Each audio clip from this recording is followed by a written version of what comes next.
I am Eric Murdoch, the current policy director for the Access Fund. Jason, Keith, and I are going to talk about fixed anchors from policy perspective. So let's get started right now. What's up? Kidding? We just got notice that the chief of the Forest Service is going to be issuing an order that will be putting a hold on all new fixed anchors in the Forest Service. It's April 1st, right? Isn't it April 1st? That's an example of something that has happened in the past and is possible. And we're going to talk a little bit about these sorts of things, how they come to be. That was good. So let's get into it now. Jason's going to lead us off with a little bit of history.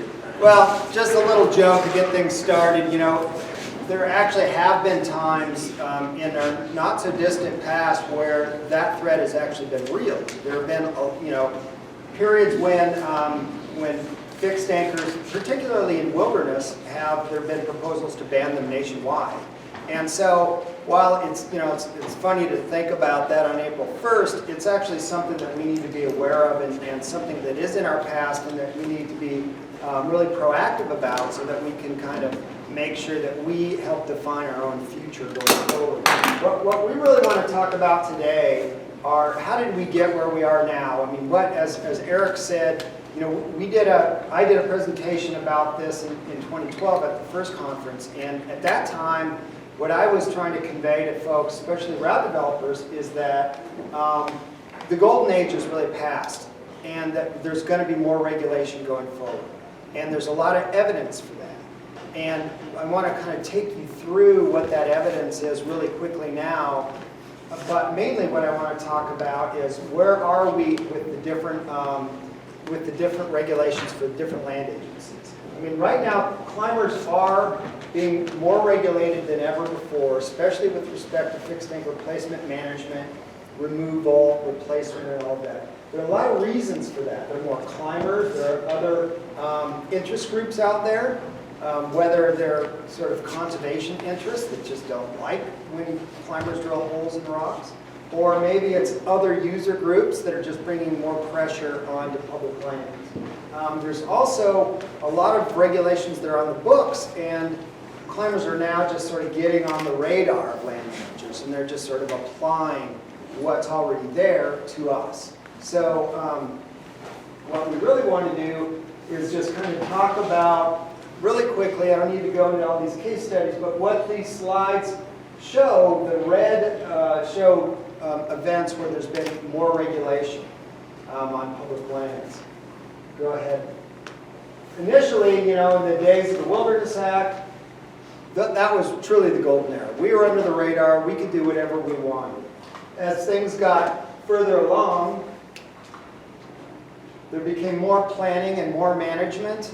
A lot of times it was land management agencies that were just sort of doing their planning initiatives on their own, and climbers got caught up in the web, right? Things like management plans for Joshua Tree or other places got implemented at that time. Also, some high-profile controversies happened. Kind of the one that really kicked things off was in the Superstition Mountains in Arizona. That's where the first really big sort of wilderness bolting controversy happened. But it was in the Sawtooth Wilderness in Idaho where there was actually another controversy that led to this proposal for a nationwide ban on any fixed acres on federally designated wilderness in the country, in particular on Forest Service. And then as we kind of got further and further along, there just were more cases of controversies out there, more instances of land managers saying, hey, climbers, what are you doing out there? You're drilling holes in the rock. Or third-party interests, that would come to the agencies and say, hey, do you know what these climbers are doing out here? Look at this cliff. There's, make up a number of how many bolts are out there. To a lot of people, that's shocking. What we really want to do is sort of talk about some of these case studies of places where there's increasing regulation, talk about what the specific authorities are for those regulations, and talk about how climbers can be more active in the planning processes so that these things aren't just applied to us, we can help design how that stuff works. Yeah, I think one of the important things to note between 2012 and today is that in 2012 we're kind of in a transition. What's going to happen in wilderness? What's going to happen in National Park Service? And we have a bunch of case studies now to present to you to sort of share how this whole thing is playing out, what the progress with the Forest Service, what the progress with the Park Service and the BLM is. So that's why this is a really timely presentation. Okay. So what rules apply? First of all, it's really important to know where you are when you're out there drilling holes in the rock, right? Whether it's federal land, state land, it could be private land. If it's federal land, there are a whole lot of different designations. This is going to be remedial for a lot of you, but a lot of folks don't know what the specific rules are, and it's sort of our job to dive into the minutia and help explain that stuff. What we've got up here are things called the Code of Federal Regulations, or the CFRs.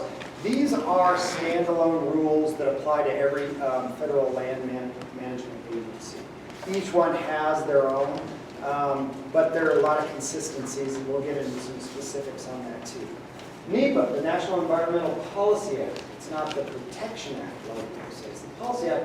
That is really the law that, that dictates how plans are done and how the public can be engaged in those plans. And then we've got more specific things, like I mentioned, about wilderness and regulations. We've got forest planning revisions. We've got all kinds of other things that are tiered off of those larger plans, really, or larger rules and regulations. But really, the big ones out there are the CFRs, NIBIA, and as you'll see, wilderness regulation is really important. As you look out this window, everything you see out there is federally designated wilderness.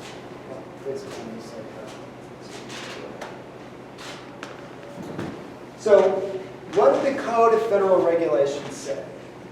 You can't really see that very well, but really, they prevent any impact to federal property.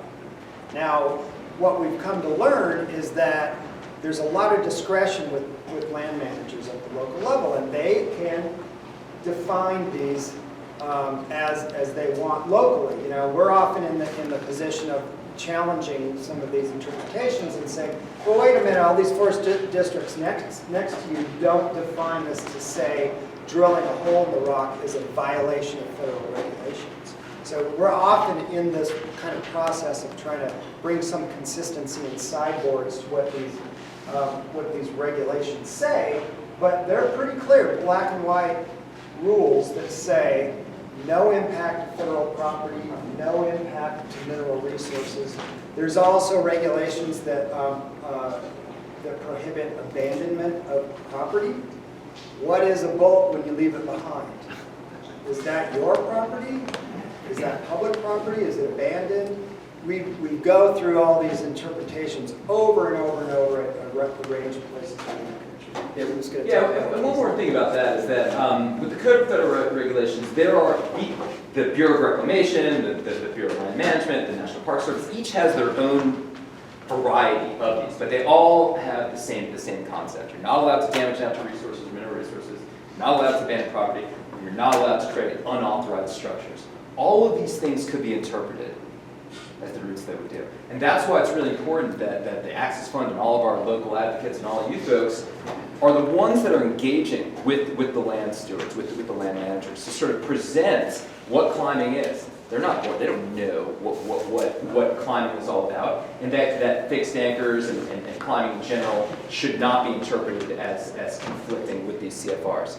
Yeah, and by the way, anyone can ask any questions and bring up local issues throughout this whole thing. Yeah, we saw that happen in Boulder in 1989, where they pulled out a regulation from like the 30s or 40s and just loosely interpreted it and basically stopped any fixed anchors in the flat irons. Mm-hmm. You know, so it was kind of like, well, this kind of sounds like it applies, so done. That's a great point, and you know, one thing to remember, and this will sort of be the backdrop for this whole discussion, is that there aren't national level guidelines for regulating climbing. All of these things are interpretations at the local level. There's nothing that says climbing is illegal or climbing is legal or you're allowed to place faults. There's no rules about that. Fixed anchors are not listed in the CFR. How many other folks have heard this at the local level? Have had a land manager say, hey, what you're doing is a violation of these regulations?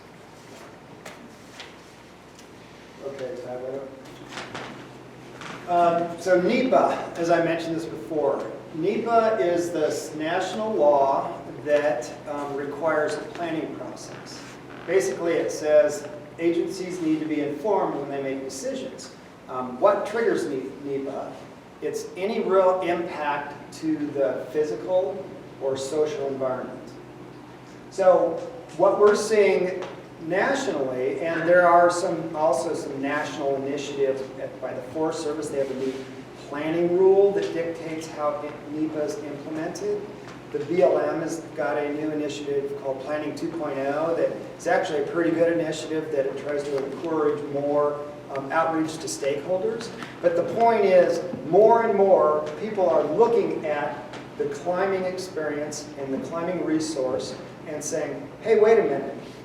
These people are going out there, they're impacting the physical environment. It might be an appropriate impact, it might be okay.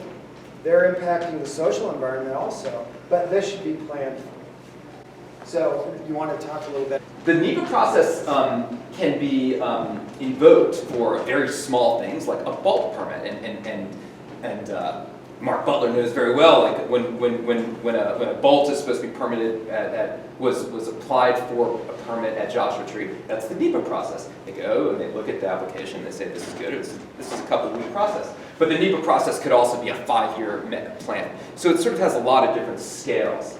At the larger scale, we have Kiska-Nantahala National Forest, which is in North Carolina, and Zachary's been working on that a lot down in North Carolina, and he's really involved in this public process. There's a lot of periods during that planning process where the public has an opportunity to present information and to supply the National Forest with stakeholder input. At the same time, there are other issues going on, and by the way, that process is going to take 3 or 4 years, and it looks like it's pretty well balanced. Wouldn't you say? Yeah. Then there's another type of issue, I'd say, which a good example of that is Williamson Rock, and we've been asked about Williamson Rock many times over the last couple of years. What's going on out there? That's another issue where the Forest Service has closed down an area and is saying we can't open up this area until we go through the NIBIA process. And the NIBIA process can just be very short-lived and could result in what they call categorical exclusion, and you're on your way to doing what you need. But in Williamson Rock, they're going to do a full-blown environmental impact statement, which is kind of further down in the NIBIA process, which involves a lot of research. And that is sort of what we're up against. It's very difficult for us to say to the Forest Service, hey, you don't need to follow the law. You don't need to do this NIBIA process. Instead, they have to go through this NIBIA process, but then at the same time, they don't have any money, they don't have the bandwidth, they don't have the interest. So what do we do? And that's kind of the catch-22 where we're at with Williamson. And so this sounds really bad. You know, this NIBIA process is taking so long, and it's going to result in bad things for climbing. But at the same time, it's a blessing. It allows us an opportunity for the public to get involved, to present, our opinions on these things. And we have to remember that one of the first slides that Jason presented, there's a lot of stakeholders. There's mountain bikers, there's anglers, there's equestrians, there's off-road vehicles. Everyone wants a piece of the pie, and the pie is not very big. I think Kenny. Oh, sorry. So is there language in NIBIA that requires land managers to include stakeholders in the planning process? Is that a requirement? Yeah, so there is a requirement. There's a variety of different places for public input. And the Forest Service Planning Rule of 2012 and the upcoming BLM Planning Rule, those are the rules that sort of create the framework for how they develop these plans. And the new rules are much more inclusive of stakeholders, provide a lot more opportunity. But at the same time, it gives an opportunity for a lot of different stakeholders to present opposing information, and it takes a lot of time. Yeah. And it also can be really highly specific about how stakeholders engage. You know, there, as Eric said, it outlines specific moments in the planning process when you've got an opportunity to be involved. But it's also, you could be prevented from engaging at a latter point in the process if you weren't in at the beginning. So it sort of depends on what plan and where it is, and how developed it is. And the most important thing I would say to all of you guys, because this is so important to climbing access, always consider the best plan. Comment early and often. You got to get involved early in this process, and you got to be there all the time. That's the only way to present climber. Yeah. Yeah. So I'm not familiar with this Williamson Rock. What's some of the background? It seems like a really hard result to just close off access. Are there some lessons that learned for sort of staving off? I don't want to get into the weeds about this. The generals are that there was a lawsuit involved over an endangered species, the mountain yellow-legged frog, the milf. And the milf is an interesting endangered species because it occupies a riparian area where the Williamson Rock sits, and there's a lot of conflicting ideas on how best to manage Williamson Rock and allow for the milf habitat.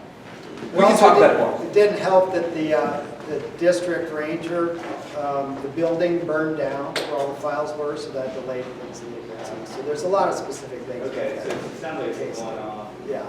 It's a complicated thing, however, the resolution lies in the NIBIA process. Yeah. That's what we did. So when you, How important do you think it is for climbers to provide a unified front? You know, so to form a friends of whatever organization, I mean, rather than just having a whole bunch of people just coming and bombarding the Park Service with their concerns, things like that. Does it have more impact if you've got like a Friends of Bitterroot or Friends of Pinnacles or whatever to come and see, or is it just, I mean, is that really a necessity in your opinion?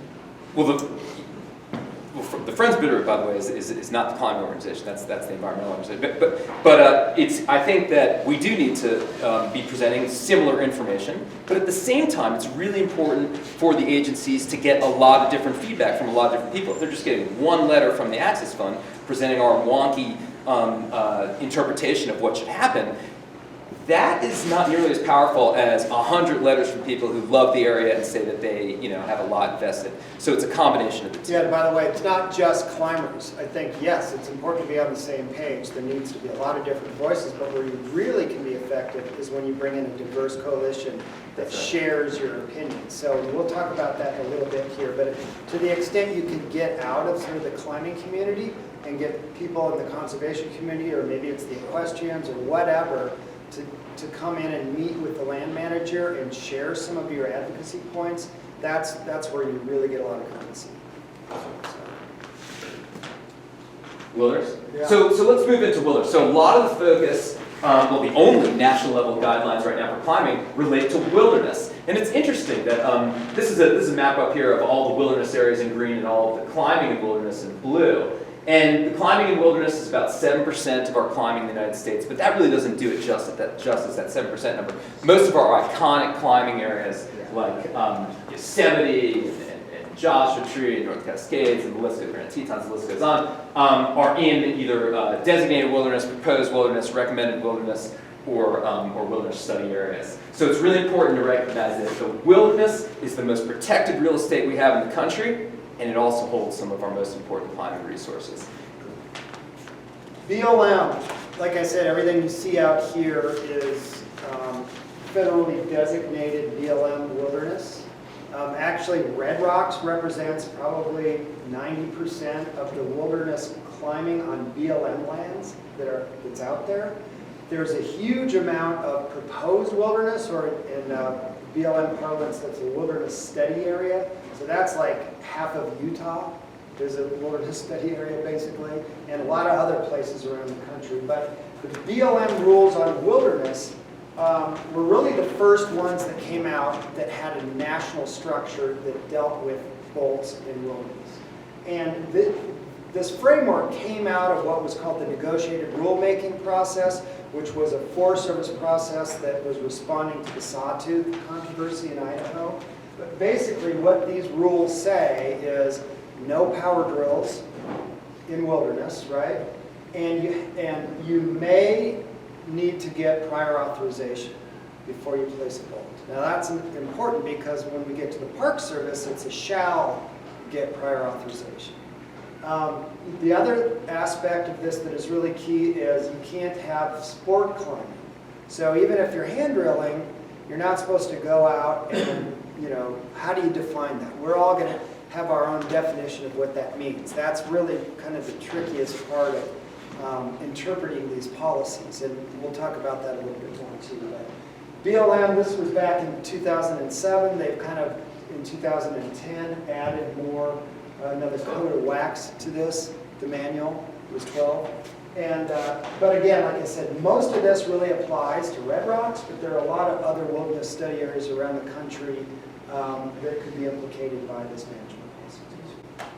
Actually, we'll talk. Should we talk about wilderness study areas right now? Sure. So let's use. We have Ben Gabriel here right now, who's the executive director of the. Where's Ben? Executive director of Friends of Oregon Mountain Desert Peak National Monument. Well, Oregon Mountain Desert Peak National Monument. Recently designated national monument by Obama. We supported it, and Oregon Mountains has a bunch of wilderness study areas, and it also has a bunch of climbing. The interesting thing, and this sort of speaks to the complexity as well as the hypocrisy in some of these federal mandates, is that wilderness, although BLM Wilderness allows for a conditional placement of fixed anchors, wilderness study areas happen to be, BLM wilderness study areas happen to be the most restrictive climbing areas in the entire country. Bolts are prohibited in wilderness study areas. They're hand drilled or power drilled? Bolts, fixed anchors are prohibited in wilderness study areas. So now we have Talk about some of those places. Yeah. What are they? They're like Notch Peak out in the West Desert of Utah. There are places like Bridger Jack Mesa at Indian Creek. There's just San Rafael Swell. Any bolt you see there is technically illegal. Technically illegal. Go. Yeah. So like, you know, the Land Wilderness Coalition was created in 1993 for those in Oregon Mountains Desert Peaks. A lot of those bolts existed prior to that. Can you rebuild those, or are those supposed to come out? Those are great questions, and those are the same questions that we had a month ago in Washington, D.C. with some of the BLM officials. The answer, they don't know. Should you grandfather these things in? Should you allow replacement? What is allowed?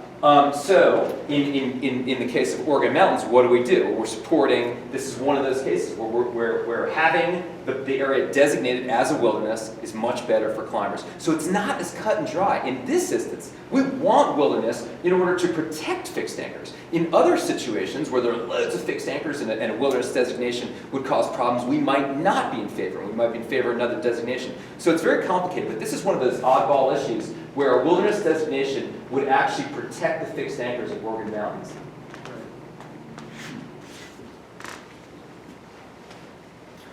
So, Park Service. These are the iconic climbing areas you've all been to. This is everything above the valley floor in Yosemite is wilderness. Most of Zion is wilderness. Rocky Mountain National Park. A lot of these places that you all go to, that's designated wilderness, and so the same rules apply. Well, as of a few years ago, what we've been trying to do at the Access Fund is actually, it's a little bit counterintuitive, but we're saying to the agency, hey, regulate us so that the pendulum doesn't swing too far the other way. In other words, we had seen so many restrictions that we wanted to find a way to formalize and make legitimate not only the stuff that exists out there, but new proposed routes, right? So we had long been lobbying since the 90s, all the agencies, including the Park Service, to say, hey, come up with something in your wilderness management policies that is specific to climbing and to bolts, right? And so back in 2012, right? We finally got what's called Director's Order 41, 2013. And basically that looks a lot like the BLM regulation, right? Where it says, hey, no power drills, you must get prior authorization, and there will be no bolt-intensive face climbs, which is actually an improvement from what it had said before. Yeah, this is interesting. When we were going over this presentation, this is a slide from Jason's presentation in 2012, and I looked at it and it's like something's off here. And in 2012, this was the draft that they issued, and it actually says that bolt-intensive climbs, also known as, in quotes, sport climbs, are not allowed because of the concentrated use and the amount of impacts that they may attract. In 2013, when this was issued, they removed the term sport climbing. There's no sport climbing in there, which really shows that what they're doing is they're giving the national level Park Service the department is sort of giving the individual park units discretion on how to interpret this thing. We're not telling you you can't use sport climbs. We're telling you that you can't have vault-intensive climbs. And it's really, it's sort of a blessing and a curse. And we'll talk briefly right now about how the different parks have interpreted Director's Order 41, this Director's Order, this National Level Guidelines for Park Service Wilderness, and sort of how we've seen this roll out. We'll just use one of the examples from just down the road, Lake Mead. Lake Mead National Recreation Area is one of the first park units that really tried to interpret this thing. And to give them credit, I mean, they went for it. I mean, they started with this wilderness stewardship plan, and it turned into really a climate management plan. They put a lot of effort into trying to figure out, what does this mean anyway? How does this impact climbing? They started their wilderness stewardship plan process in 2010 and actually proposed, a lot of you probably remember this, they proposed the wholesale removal of bolts at Christmas Tree Pass. But they didn't know how many were out there. They didn't know how many are out there. We could tell us a funny story about that. But basically there was a lot of outcry, and they shelved that draft. And then they revisited the draft again in 2013, about when this Director's Order came out. And they said, all right, now we've got these national level guidelines, and we're going to go for it. We're going to write this wilderness stewardship plan. And they took a lot of feedback from the Access Fund and from the local tribes who also had a play in this. And the interesting thing is when they finalized their wilderness stewardship plan, they left the door open for bolt removals. And they also created a moratorium on new routes. No new routes are allowed. New routes are allowed in Lake Mead National Recreation Area.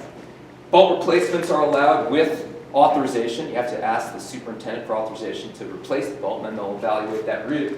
And bolt removals are still on the table after, and this was something we really pushed for, and is a good thing for us, is that bolt removals are only on the table after consultation with the tribes and the climbing stakeholders. So it gives us another opportunity to get in there and represent the climbing community. That's how that thing was resolved. So it went from a full wholesale removal of bolts in the initial plan to what I just explained, so that you could see that as a positive, as a good outcome. But this plan, plus a plan in Sequoia, Kings Canyon that didn't make much sense, plus some other plans, Superintendent's Compendium North Cascades, and a variety of other things that have been happening over the last couple of years, made us realize, wait a second, there's some issues with how the different park units are interpreting this Director's Order. We weren't really comfortable. We weren't that interested in a specific outcome. This bolt should be allowed or this bolt should not be allowed. What we're more interested in is, how are they thinking about climbing? There's something wrong with the way the Park Service, there's something lacking with the way the Park Service is viewing climbing in general in wilderness, and we need to try to affect change on that front. And what we've done, and Mark Butler has been really helpful from the American Alpine Club in this effort, what we've done is sort of invoke that idea that Jason brought up with coalition building. And we brought in the National Parks Conservation Association, AMGA, American Alpine Club, and maybe most importantly, the Wilderness Society. And we've created a coalition over the last year, and our coalition has been sitting down and banging out a user guide, a reference manual, a way to interpret this Director's Order. And we're trying to present this thing to high-level National Park Service officials, to have them accept that and have that be sort of like the institutionalized knowledge on how you view climbing and how you should interpret this Director's Order. So we're basing that on 2 years of plans that we've seen roll out, and we're not exactly comfortable with. So, and real quick, it's important to know what authorization means. That could be a permit, route by route permit, or it could be what we call programmatic.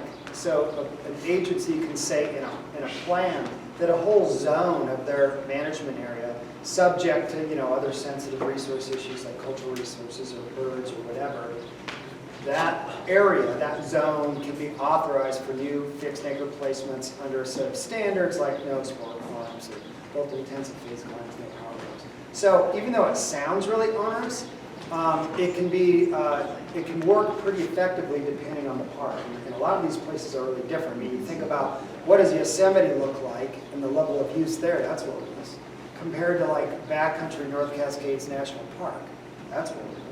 They need to manage those things differently, and there are different tools that we can use to provide authorization for fixed anchor use and replacement in a lot of those areas. And another good example of this that we're working on currently, we're going to submit our comments in 2 days on the Grand Canyon. The Grand Canyon read this and it says, hey, you got to authorize fixed tankers in the Grand Canyon. And it's, all right, we got to follow this rule.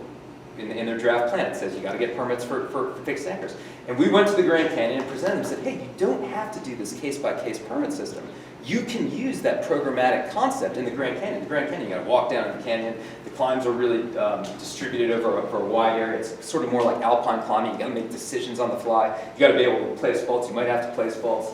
And it's really fitting to have a programmatic authorization. So it's interesting that we're getting sort of this insight into how parks are interpreting this on the onset. And once we get in there, and this is something that all of us can do, and explain, this is how we do climbing. What you're asking us to do doesn't really make sense. We can't be in the bottom of the Grand Canyon and hike out, get a permit, and come back in. That just doesn't work with rock climbing.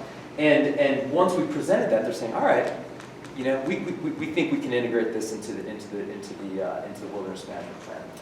So it's things like, we want to preserve the opportunity for climbers to be on alpine routes, for example, and have the ability to place a bolt if they need it. They're not going to know when they go out and try that new climb that they're going to need it on pitch 7 or whatever it might be. That's a very different experience, and in fact, you could argue that's a real central wilderness recreation experience that the Wilderness Act is trying to protect. That's very different from going to Joshua Tree and you see, you know, on a crag that you want to put in, you know, a couple of routes that require 3 bolts or something like that. That might be more appropriate for a case-by-case, especially if it's in a sensitive area. So what we're trying to say is that there's not a one-size-fits-all here, and we're working really hard to try to find these different tools where we can preserve these opportunities for climbers. This is the place where there's probably the most unregulated wilderness climbing. It's all these places you guys go to. It's the Sierras. It's the Wind Rivers. It's a lot of places in Arizona. It's the Cascades. It's these backcountry, you know, it's the place you guys go with your friends in the woods. So yeah, it's really important to note that this is the only major land agency that doesn't have any national level guidelines on wilderness. And the interesting thing, going back to the NEPA slide, is that there's a serious disconnect between the NEPA process, the planning rule, how Forest Service are now, currently, today, making their forest plans, and the fact that they don't have any national level guidelines. And the reason why is in this planning rule, so we're all, in all the forest areas over the next 10 years, they're going to be revising all the forest plans, they're mandated to identify areas that should be recommended to Congress as wilderness. So it's part of the plan. Now, how is the Forest Service supposed to reconcile climbing and recommended wilderness when they don't have national level guidelines on wilderness?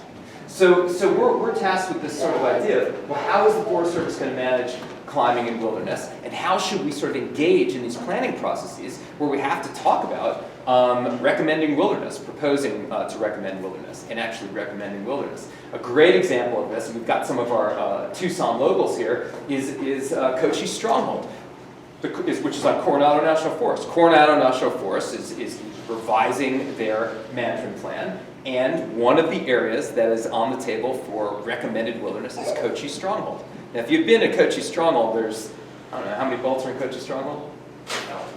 Thousands, 5,000 bolts in Cochise Stronghold. How are you going to replace those bolts without power tools? It's never been a wilderness in the past. So it's not that we're against wilderness, we just have this problem. I worked with Peter on some of the ideas for the Sequoia National Forest.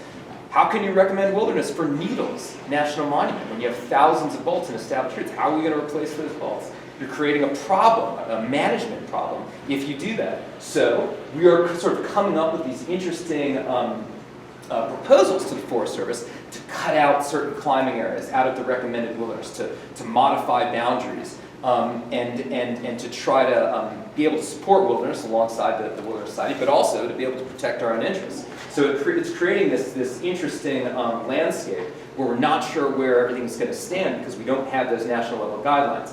The state of recommended wilderness is very uncertain because the management of recommended wilderness is at the discretion of the forest supervisor, the head of the forest.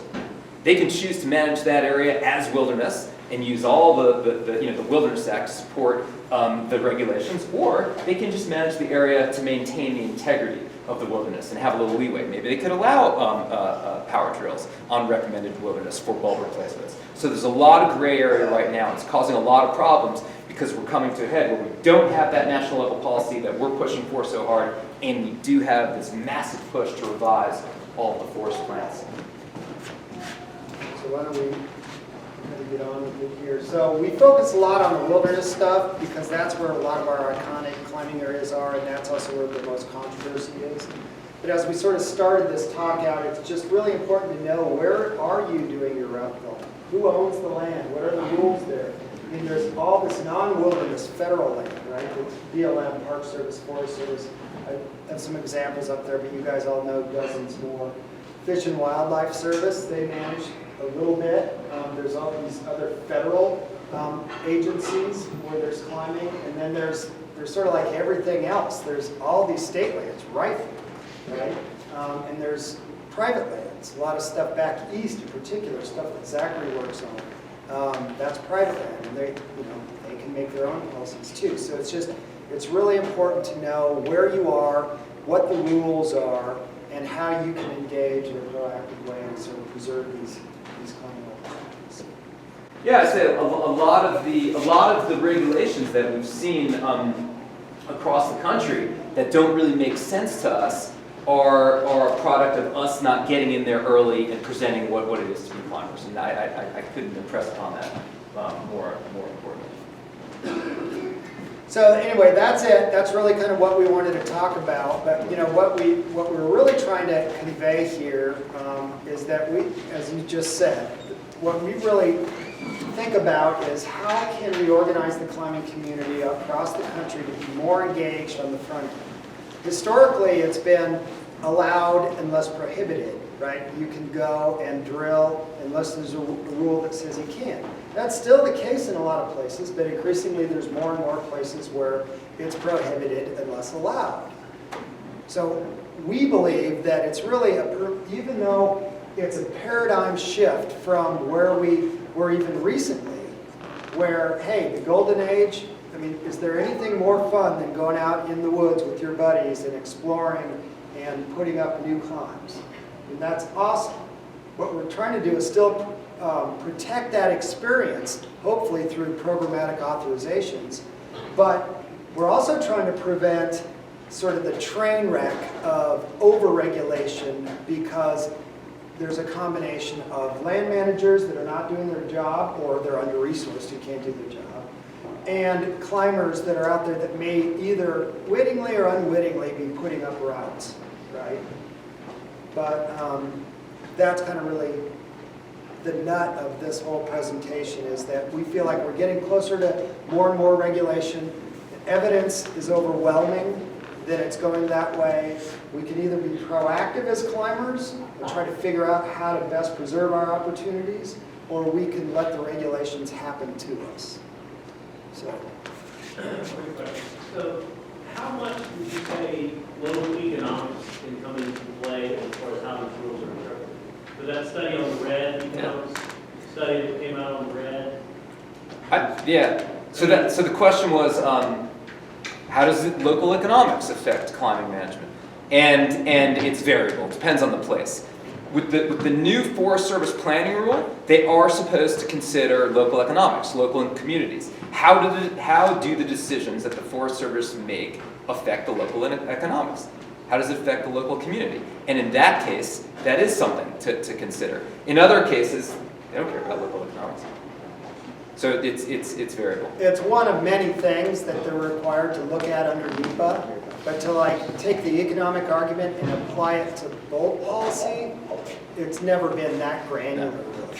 That's more sort of your relation building with the land manager ahead of time, to make sure they understand what a positive element climbing has to their land management agency and their local unit, and then that can be extrapolated to maybe more positive policies related to climbing regulation and bolt specifically. Yeah, I'd say generally, just to support that, generally it's in our best interest to sort of use that argument as one of the many arguments to explain we're not maniacs. We're doing good things to the community. We're doing good things for the economy. We're bringing in diverse populations, youth. They're really interested in youth. They're really interested in diversity. As you can see in this room, we're such a diverse audience. They're really excited about it. Those are the things that the Forest Service is really interested in.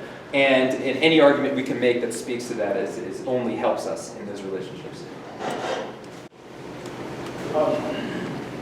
This is a great presentation, Jason, but these are complicated issues, and if I want to know real time or before I'm eager to do something, I got a friend who wants to put some roots up, how can I keep all these different things straight, and how do I get smart on the issue before I go out to know, am I going to break the law, can I get a ticket, like, how do I go to get more information on these things?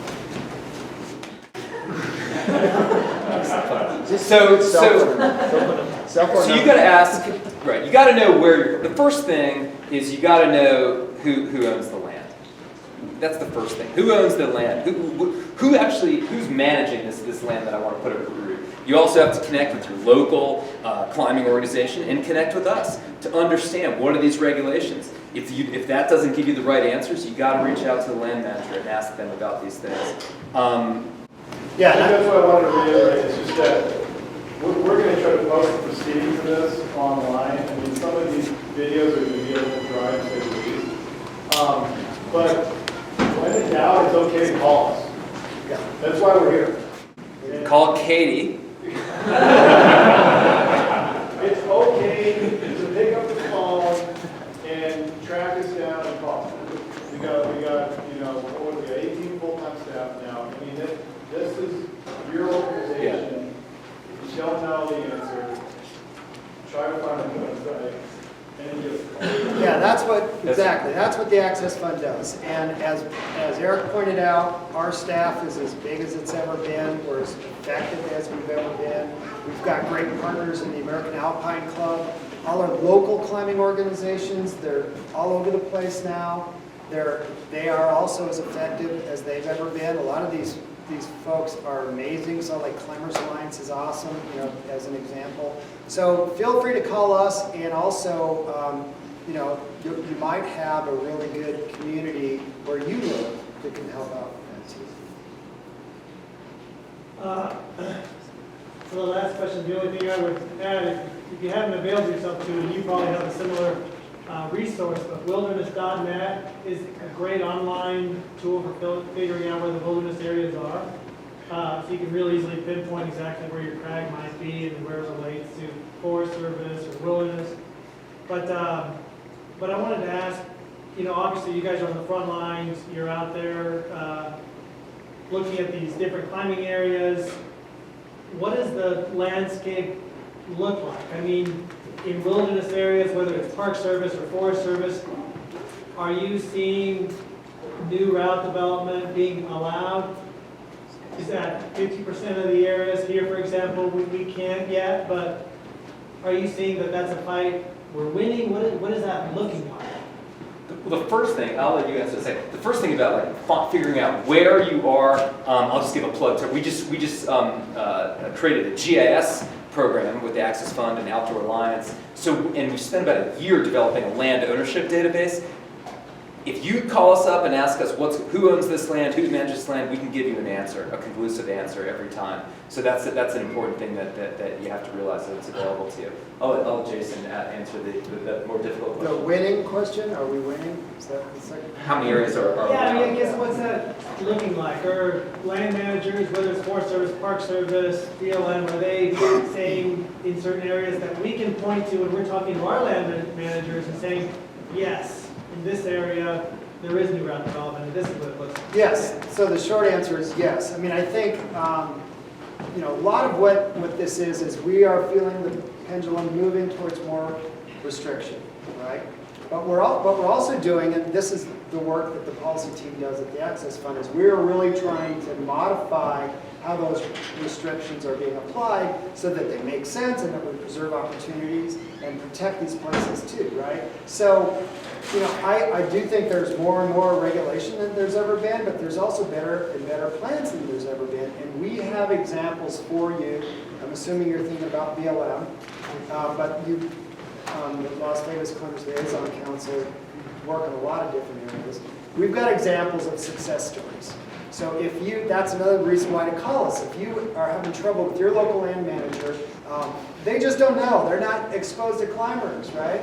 And if you're a climber and you're trying to go persuade them to allow for route development or just protect climbing, you need to come to them with an example and say, hey, this forest district over here does it this way, right? And we can provide those examples.